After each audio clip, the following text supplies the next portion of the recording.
Bem-vindos!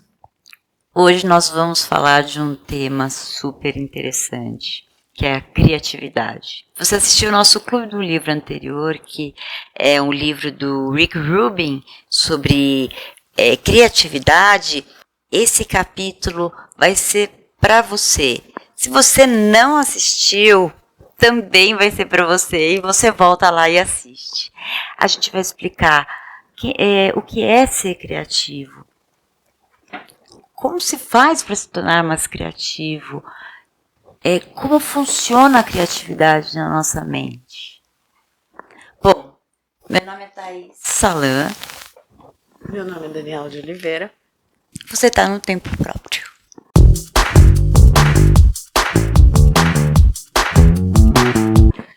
E vamos nós, né? Acho que falar de criatividade é um assunto que não se esgota, né?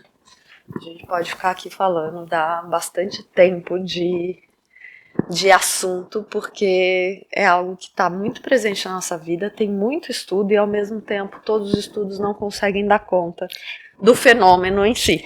Não só os estudos não dão conta do fenômeno em si, Dani, como eu vejo que as pessoas, elas associam criatividade à arte. Exatamente. Elas associam, aos músicos, artistas, né, pintores e tal, como criatividade sendo algo artístico. Mas a criatividade é algo que permeia a nossa vida. E se a gente não tem criatividade na vida, a nossa existência ela fica muito pobre. E não só isso, né? Fica sem sentido. Então, eu acho que a criatividade ela está muito ligada ao sentido de vida. Então, a gente ter uma vida enriquecida, vamos Sim. dizer assim, né? A gente ter experiências e não ficar só o ratinho na ratoeira fazendo a mesma coisa operacionalmente na vida. Exato. O que é criatividade, então, né?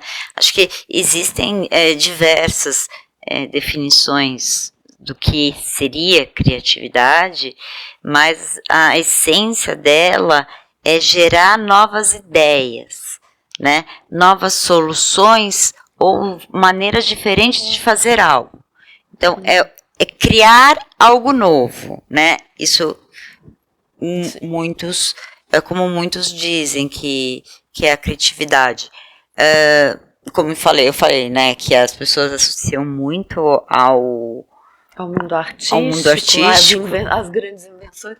A gente tem arte como Da Vinci, né, que vai inventar coisas que nunca foram vistas antes. Que parece que está além, né? Algo está descolado.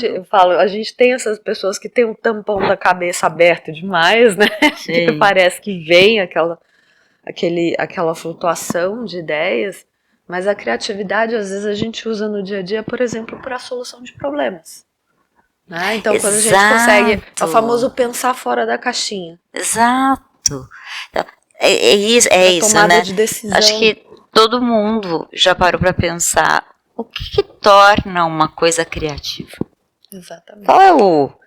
Não, que é algo simples, assim, criatividade na cozinha. Então, por exemplo, eu pego várias receitas da minha avó e eu sou alérgica a leite e eu sou vegana. Então, eu começo a substituir as coisas, eu mudo a quantidade dos ingredientes, porque as receitas da minha avó são para uma família inteira, né, de 10 pessoas, aquela coisa de vó. Cara, isso é um ato criativo. Com certeza. Isso não deixa de ser um ato criativo. Então, às vezes, são coisas muito simples. E do cotidiano, como eu falei já até num episódio de um jogo de handball da minha filha que eu fui acompanhar, e uma menina do time dela caiu de cara no chão e machucou o nariz. E aí eu saí, os técnicos ficaram um pouquinho perdidos, eu saí dali, eles estavam assim, com um saco de gelo, assim, mais ou menos. E eu tinha levado um paninho para minha filha, uma toalhinha. Peguei a toalhinha, peguei o gelo, coloquei ali. Eu falei, alguém tem um elástico de cabelo ali? Me deram um elástico de cabelo. Eu fechei o elástico de cabelo e fiz uma compressa moldável pro nariz dela. Isso é um ato criativo?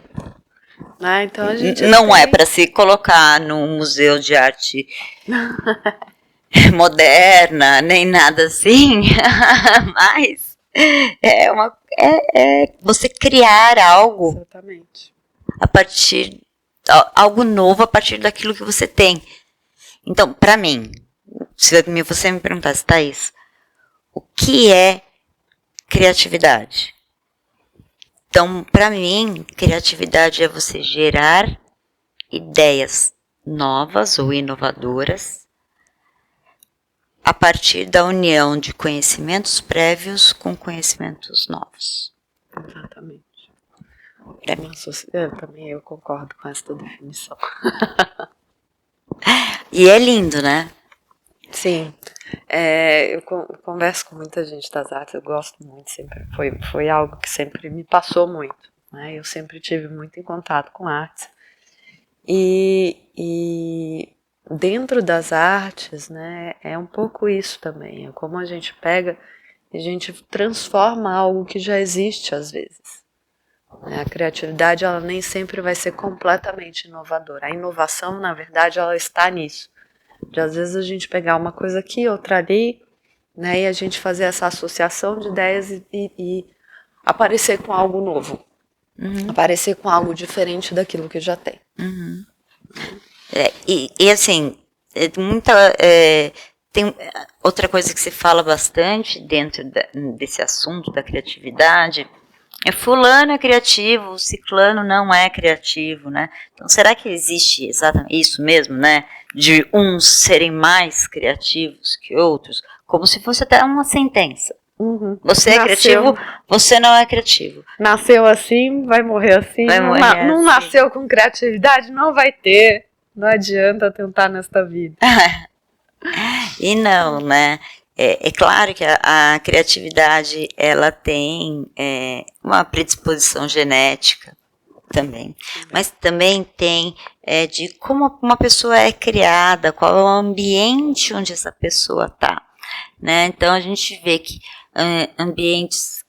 pessoas que crescem em ambientes muito opressores até o fim da vida, elas tendem a ser pouco. Elas criam menos, elas fazem coisas novas menos, porque o certo é fazer aquilo da mesma forma, né? Mas já aconteceu de muitas pessoas que viveram em sistemas opressores, uma vez que elas saem dos sistemas opressores, elas conseguem abrir um pouco mais. Para a gente entender como isso é algo, apesar de poder existir uma predisposição genética, mas é algo moldável. Então, essa é a boa notícia. Se você não se acha uma pessoa criativa, há formas de você desenvolver isso dentro de você. Eu acho que tem aí falando dentro da minha perspectiva de mundo, de terapias, né, do que somos nós enquanto seres humanos. Já falei aqui diversas vezes, vou falar de novo. Não existe uma divisão, né, entre pensamento, ação e emoção. É tudo corpo. Então, para nós aqui que somos das terapias corporais, né, que me acompanha nessa jornada, sabe que quando eu falo de atitude, de comportamento, eu estou falando de um corpo, né? E este corpo criativo, a criatividade é uma atitude. Sim. Né? E é um corpo que ele é firme e macio ao mesmo tempo. Ele tem uma maleabilidade, mas também uma firmeza para que a coisa possa encontrar espaço para vir ao mundo, certo? Para que possa ter uma ação diante disso. Então, quando a gente tem, e a gente está sempre lidando com uma balança, não vou dizer uma tensão, mas é uma balança entre genética e epigenética. Né? É aquilo que eu herdei enquanto ser biológico mesmo, um corpo herdado, e ao mesmo tempo um corpo formado que vão se conversando o tempo inteiro. Aquilo que eu expresso. Exatamente. Então o nosso processo biológico, ele vem sempre contando para nós de nós mesmos, né? E aí, dentro desse sentido, a grande vantagem da gente se tornar adulto é que a gente pode olhar para aquilo que a gente formou e criar variações em cima disso. Então a gente pode Isso é a variar. maleabilidade. Isso é a maleabilidade. Quando existem sistemas muito opressores, quando existem famílias, sistemas, etc., muito opressores, a gente pode dizer que as pessoas ou elas formam muita estrutura, um excessivo de estrutura, e esse excessivo deixa as pessoas mais rígidas, menos maleáveis. Portanto, a criatividade Vai ter vai ter pouco espaço, então a gente tem pouca maleabilidade para criar. Ou é um sistema que vai criar pessoas colapsadas, que também não vão conseguir criar. Sim. Né? Porque é aquela coisa que ou é o excesso ou é a extrema falta da vitalidade. Né? Então a gente trabalha sempre com essa questão de o quanto a criatividade também tem a ver com o quanto de vitalidade a gente tem em nós. Sim, aliás, quando a gente for falar sobre a parte da neurociência, isso entra muito, né, em termos de vitalidade, motivação, enfim, né? Mas fato é que uma pessoa criativa, como você falou, que tem que ter essa dureza, mas ao mesmo tempo maleabilidade, né, leveza, ela precisa conseguir lidar com o quê? Com ambiguidades, com incertezas. Exatamente. Porque o que é novo, não se sabe se é certo ou errado. E aí a gente entra com uma parte muito filosófica, budista, etc., que é aquela coisa de lidar com o que está aqui, né? Que não é certo ou errado, mas é o que a gente tem. E você se abrir a essas incertezas, você ter essa possibilidade. E aí entram alguns conceitos que também a gente já falou em vídeos anteriores, como o vídeo do Beginner's Mind, que é a mente do iniciante, né? É você se permitir fazer. E a coisa de também se permitir ficar no não saber. Então a gente tem muita pressa para saber, para definir, para decidir, né? Então as coisas, porque ficar nesse lugar de não saber, nesse lugar mais amorfo, né? Que não tem uma forma, pode ser angustiante para algumas pessoas, para a maioria é. Então a gente também poder não saber, né? A gente também poder ficar nesse lugar de que não sei, deixa eu ver o que acontece. Se eu fizer, deixa eu ver o que acontece com isso. Deixa eu ver para onde eu vou agora. Não sei, tem um caminho, eu não sei qual que vai ser, eu não sei o que eu estou formando nisso aqui agora. Então, essa coisa também da gente ficar nesse inesperado, né? Muito do que a gente falou no livro do Rick Rubin é se permitir cometer erros, né? Sim. Quando a gente fica muito apegado à perfeição, a gente não se permite errar, então a gente não se permite algo novo, né? Mas aí chega a parte nerd do assunto. Por favor, me permitam, me aguentem nessa, vou falar numa linguagem bem compreensível, porque, né, como eu falo com os meus pacientes, eu dou aula de neurociência para os meus pacientes, e a gente precisa da informação. Desenho, eu tenho uma folha grande na minha frente em que eu desenho para eles a circuitaria, porque eu acredito que aquilo que a gente compreende, a gente pratica com maior confiança. Tem uma chance maior, inclusive, da gente praticar. Exato. Então, assim, sobre isso. O que acontece com o nosso cérebro, né, quando nós estamos sendo criativos, né? De várias áreas do cérebro, elas estão envolvidas, e a gente vai falar um pouquinho de algumas delas. Mas aqui eu queria colocar um conceito que é muito bacana, que é o conceito do pensamento convergente e divergente. Sim. Adoro, né? Então, eu acho que um jeito de explicar que é relativamente simples, né? A gente pode pensar na palavra que converge, aquele que fecha um pouco mais, e o divergente é aquele que vai abrir um tanto mais. Isso. Então, pessoas convergentes, é a resposta imediata, eu já sei aqui. Exato. Né? Então, é o que eu falo no padrão mais rígido, denso, que olha, não, é isso aqui, a resposta é essa aqui, a informação é essa aqui. Então, são pessoas ótimas para solucionar problemas imediatos, mais emergentes. Certo. Né? É para amanhã. Tá, então essa pessoa São vai pessoas conseguir. pragmáticas. São pessoas muito pragmáticas. E o pensamento, e o divergente, a divergência, né, de pensamento, é aquela pessoa que vai pegar, e ela vai pegar uma informação daqui, ela pega outra dali. Aí ela leva e pra ela outra. vai, é o pensamento, eu falo que é o pensamento arborizado. Isso. A gente começa o assunto, aí aquele assunto lembra do outro, que vai pro outro, que vai pro outro. E aí a gente vai fazendo um brainstorming, né? Exato. O famoso brainstorming. Então os divergentes são ótimos para fazer o brainstorming, eles vão falar as ideias mais absurdas, que as pessoas que são mais convergentes vão olhar aquilo e vão falar, não pode nem considerar isso. Isso não tem a ver. Então, assim, a criatividade, ela está mais associada ao pensamento divergente e o convergente. Mas eu trouxe essa questão porque eu vejo, na minha prática como psiquiatra da infância, cada vez mais uma dificuldade no pensamento convergente. Então, a gente precisa ter os dois. Exato, os dois são importantes. Eu vou dar um exemplo. Eu assisto um filme, eu leio um livro. Aí pergunto, Thaís, sobre o que é esse livro? Se eu sair contando a história inteira, eu não peguei a essência do livro. Então, o pensamento convergente é a sua capacidade de síntese. É você pegar a ideia central, né? É o famoso resumão do vestibular. Já o divergente é, por exemplo, você me dá uma palavra e eu conseguir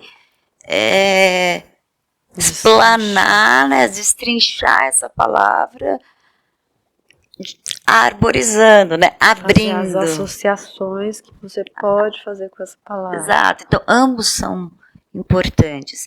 Inclusive na criatividade, né? Acho que o início da criatividade ele é divergente. Precisa mas depois convergir. precisa convergir, porque senão a gente fica só no mundo das ideias. Então veja, até método criativo, vai lá, diverge, tenha todas as ideias possíveis, mas depois você vai ter que escolher uma. Você vai ter que escolher um caminho. E aí a gente vai falar das áreas do cérebro que fazem isso.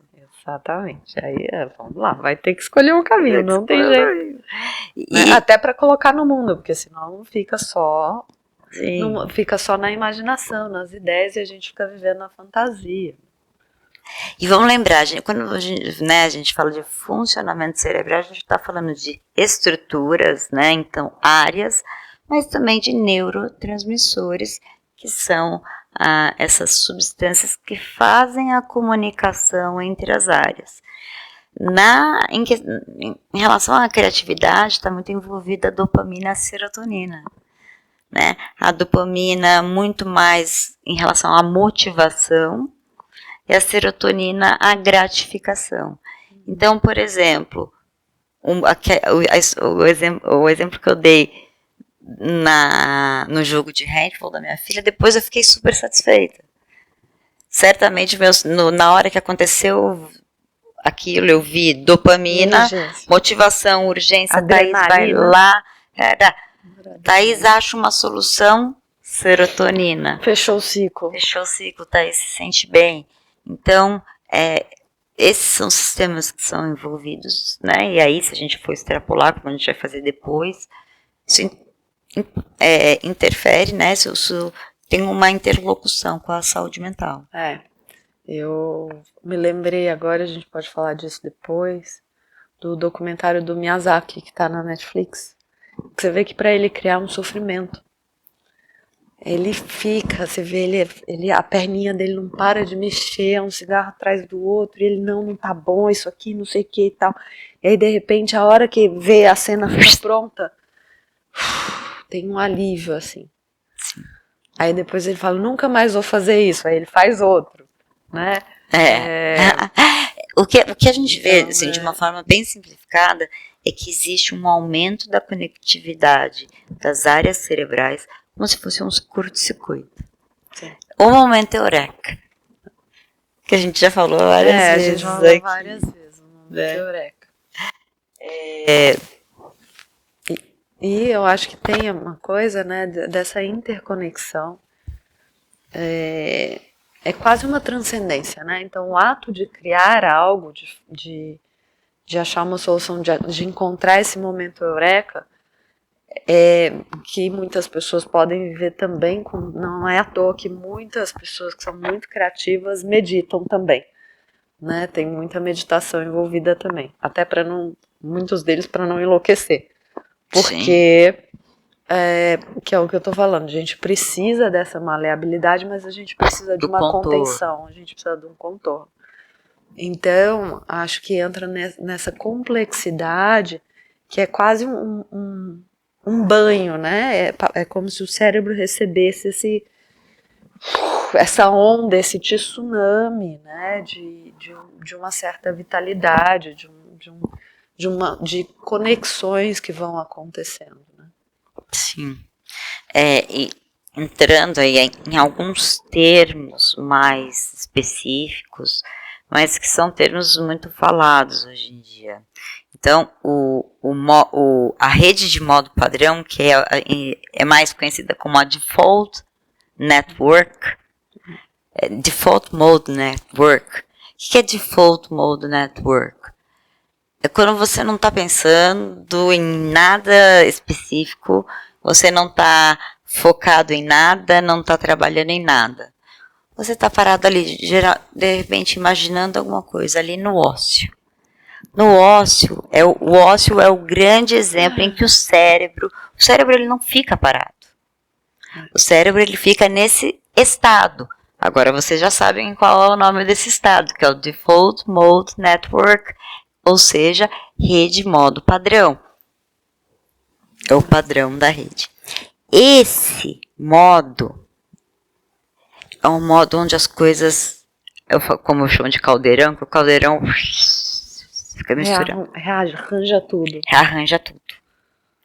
Então ele é no momento, exatamente nesse momento de desconexão com o mundo, de relaxamento, em que o nosso cérebro está...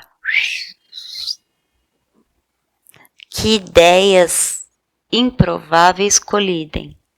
Ele pode fazer uma costura, né? É como se ele pudesse fazer o tear das coisas.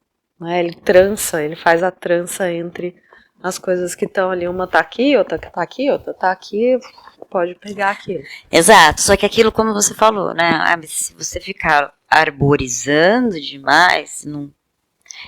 Quem é o cara que pega e fala, isso aqui é viável, isso aqui não? É o córtex pré-frontal. Aqui, famoso córtex pré-frontal. Então, ele é essencial também na criatividade. Que também é o responsável pela contenção de impulso, pelo pensamento lógico, enfim.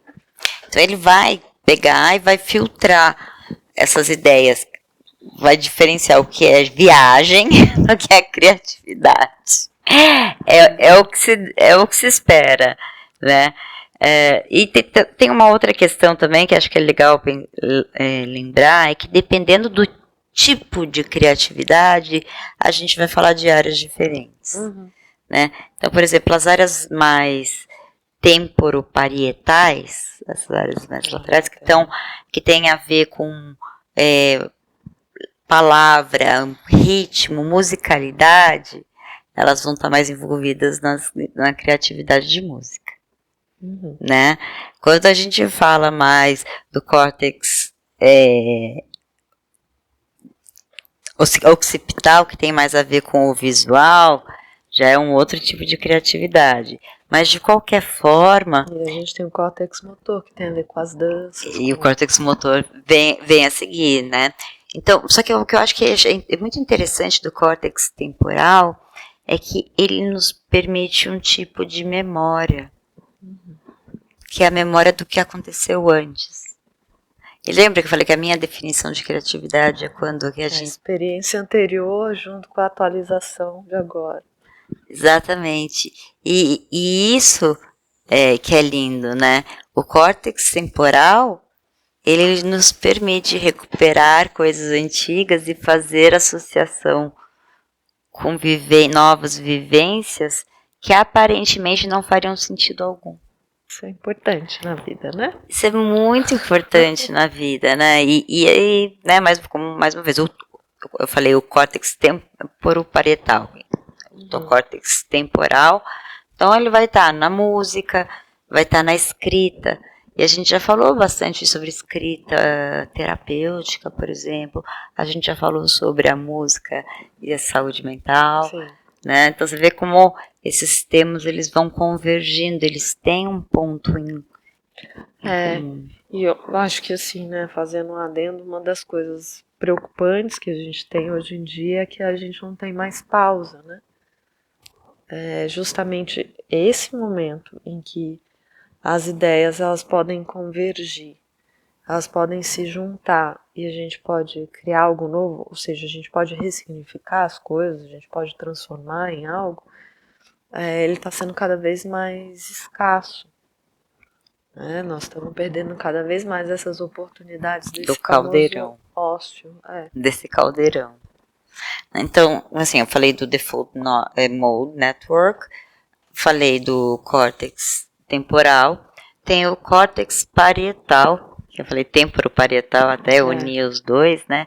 O que o córtex parietal nos permite? Ele nos permite ter uma melhor noção espacial das coisas, mas não só isso. Ele nos permite manipular mentalmente as informações. Então, sabe quando você olha uma coisa e você se imagina fazendo essa coisa? A gente usa muito isso em psicologia do esporte. As visualizações. E para a criatividade, né? Quando você tem uma ideia, você vai visualizar essa sua ideia sendo praticada. Sim, você olha um espaço vazio, aí você fala, um móvel aqui, o outro ali, vou colocar aquilo assim, assim, assado. Então, né, como eu falei do tempo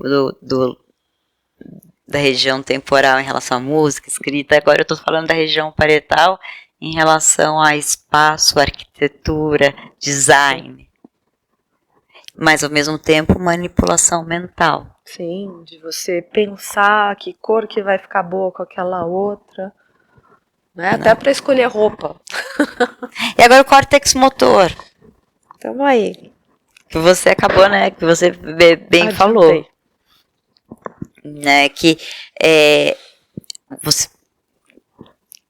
você falou, não há diferença entre... Não existe diferença entre ação, pensamento e emoção. É tudo uma coisa só. Né? E a gente, às vezes, divide didaticamente, óbvio, mas na experiência, a experiência ela é uma só. Ela é tudo junto ao mesmo tempo, né? E, bom, o córtex motor, ele tá, né? Que é isso que a gente tá falando. Veja como tá tudo associado. Todas essas partes do córtex, elas vão entrando junto com o sistema límbico, né? Depois a gente vai falar do sistema límbico. A gente vai falar tudo. Pra de alguma maneira, contribuir, né? Para esse banho, eu falo que o cérebro recebe mesmo, né? É um banho da experiência que vai fazer a criatividade funcionar, vamos dizer assim. Né? E o córtex motor está muito ligado ao movimento. E aí a gente pode usar o movimento de duas formas. O movimento ele é criativo em si. Perfeito. Né? Ele é um ato criativo. Exato. Ele pode ser usado, e aí eu gosto muito do Merleau-Ponty quando ele fala de que a gente tem pode ter dois corpos, né? O corpo objeto e o corpo próprio. Então ele fala que o corpo objeto é quando a gente pega um gesto e a gente faz uma imitação de um gesto. Então é a técnica pura. Né? Então quando você olha lá, falo, né, uma prova de 50 metros na piscina, todo mundo tem mais ou menos a mesma técnica. A entrada da mão, a puxada, a alavanca do braço. A técnica ela tá ali. Mas o estilo ele é pessoal. Então você consegue olhar os estilos diferentes dos nadadores. É o jeito mais fácil que eu tenho de explicar. Esse termo é assim, nossa, aquela pessoa tem um estilo bonito. Então é o jeito mais fácil que eu tenho de explicar. Então você tem um gesto próprio, que a pessoa ela usa a técnica, mas em cima da técnica ela desenvolve algo que é pessoal, Sim. que é dela. Né? Então esse é um jeito do movimento criativo, a gente usa o movimento enquanto criatividade, ele é um ato criativo em si, Sim. mas a gente pode usar o movimento para desbloquear a criatividade. Perfeito. Que aí também tem outra... Né? Que é aquele momento em que você sai para correr Sai e pra aí caminhar, você fala uau, papá, né? Então, achei, né? Achei isso. a solução. Então isso acontece com frequência, você nadando, o pensamento. Não, sai para caminhar, né?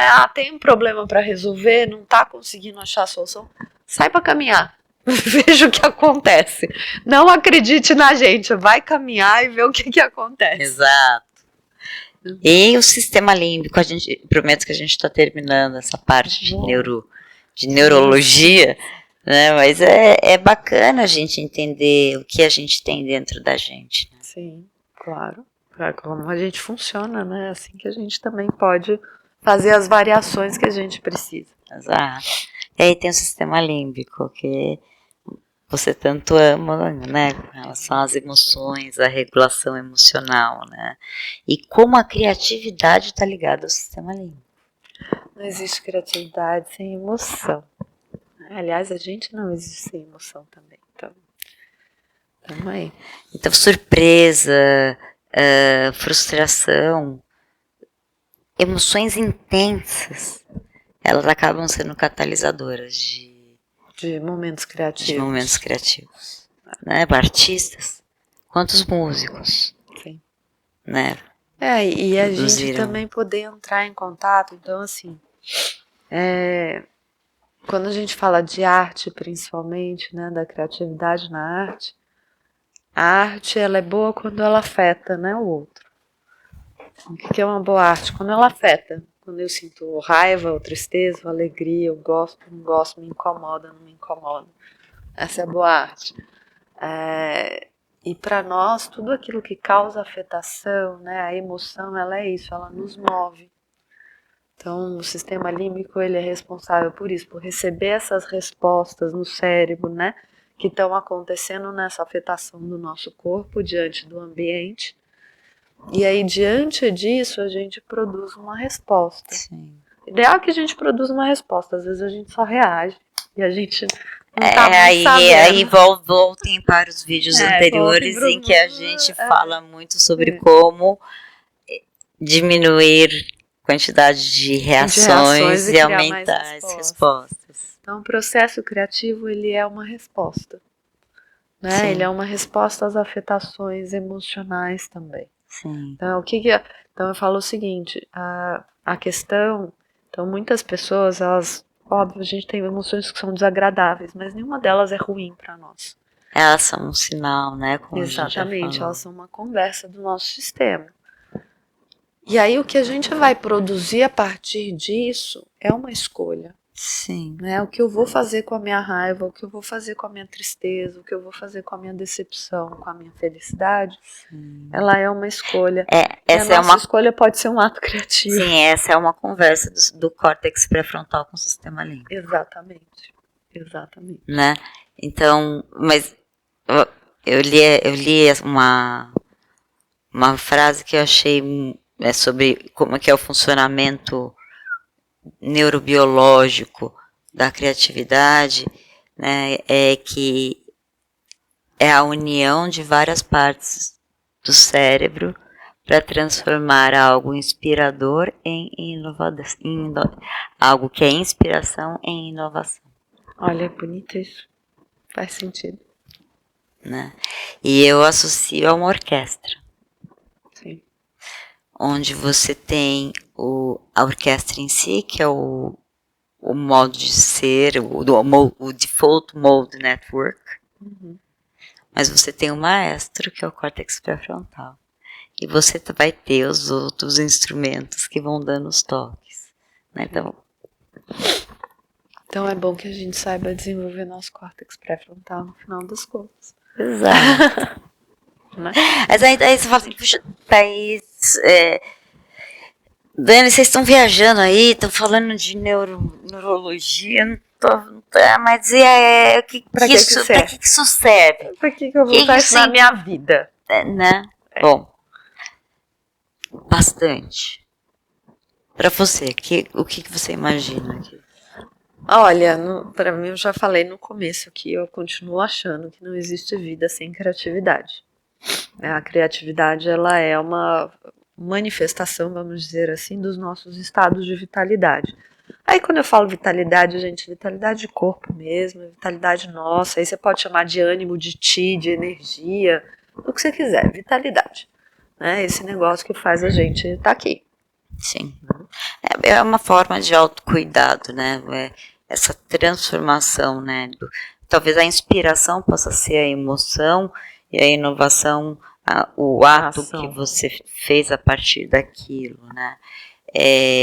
Mas existem diversos mecanismos em que, para a saúde mental, a criatividade, seja ela dança, música, tocar uma música, escrever, praticar um esporte, tem várias formas com que ele pode ser benéfico para a sua saúde. Cozinhar, ser criativo na cozinha, né? É uma válvula de escape das emoções. Eu não gosto muito de algo que fique só na válvula de escape, porque escapa, depois repete, escapa, depois repete, não existe eu acho que a criatividade ela é mais do que uma válvula de escape, porque quando a gente usa a criatividade para lidar com as nossas emoções, na verdade ela é uma forma de elaboração das emoções. Aí você já foi pro top dos benefícios. Tô meio, né? Você já foi pro top. Né? Porque assim, a criatividade nos permite melhor capacidade de focar. Porque tem a motivação ali, né? Uma vez que você se engaja em alguma coisa, se tem algo te preocupando, você vai parar de ruminar aquilo dentro da sua cabeça enquanto você está criando, por exemplo. Sim. Mas eu acho que o mais bonito mesmo é essa transformação. Sim. Essa transformação que você falou. Fala de novo. Quando a gente pode usar a criatividade como uma forma da gente elaborar as nossas emoções. Que é isso, né? A gente poder criar resposta para o mundo diante daquilo que me acontece, né?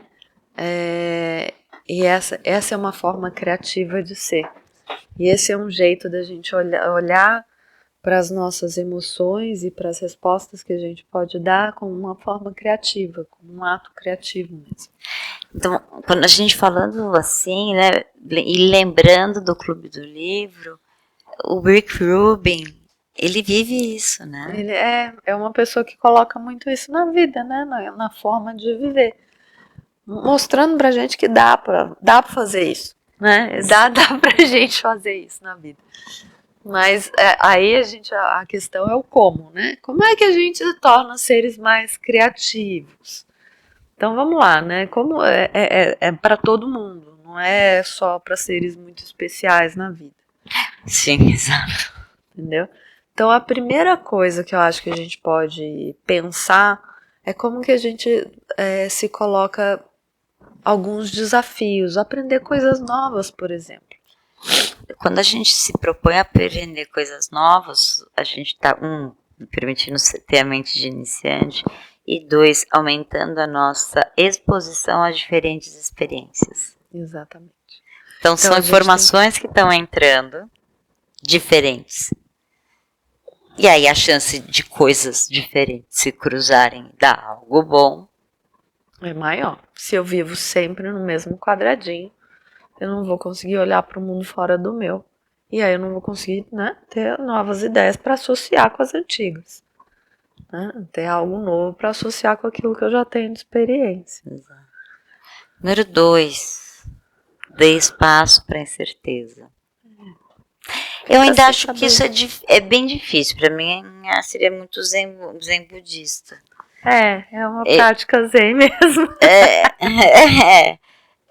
eu sou mais do tipo, no caminho de buscar a resposta, eu acabo aprendendo pra caramba e isso pode me tornar mais criativa. Sim. Como aprender algo novo. Mas é porque eu tô no caminho. Mas De assim, aprender. nesse caminho, por exemplo, tem coisas que eu fiquei na vida incerteza por mais de 10 anos. Sim. Eu sei que E eu a sou, gente, e mesmo assim, a gente vive muita coisa na incerteza. Né? Não, e assim, né? Cada vez que a gente lê um livro, cada vez que a gente entra em contato com algo novo, é uma forma também da gente afirmar a nossa ignorância. Sim. O que eu acho ótimo. Eu adoro não saber as coisas. E tenho um pouco de aflição de gente que sabe demais, que tem muita certeza. Eu já olho e falo, Sabe que um dia... Desconfio. Eu tava contando, não que eu saiba tudo, não é isso, mas geralmente os pais sabem mais que os filhos, por exemplo. E aí eu tava contando, não sei se pro meu pai, pra minha mãe, um dos meus filhos falou isso pra mim, perguntou pra mim, eu falei, não, eu sei disso. Aí meu pai ou minha mãe falou assim, mas por que você falou que você sabia? Permita que ele seja a pessoa a te ensinar. Sim. Aí eu falei, caramba. Porque é isso, né? A gente pode... E eu falo sempre assim, a gente é mais formado que outras pessoas em muitas coisas, mas outras pessoas são mais formadas que nós em tantas outras, né? Então, se eu for lá conversar com um peão de fazenda, ele vai ser muito mais formado que eu em muitas coisas e eu vou ter muito a aprender com ele. Muito. Né? Se eu for conversar com a tia do cafezinho, ela vai ter muita coisa para me ensinar.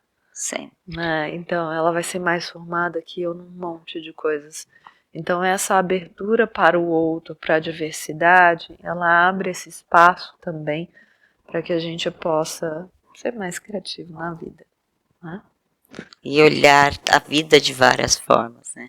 Esse reframing que eu associo muito a...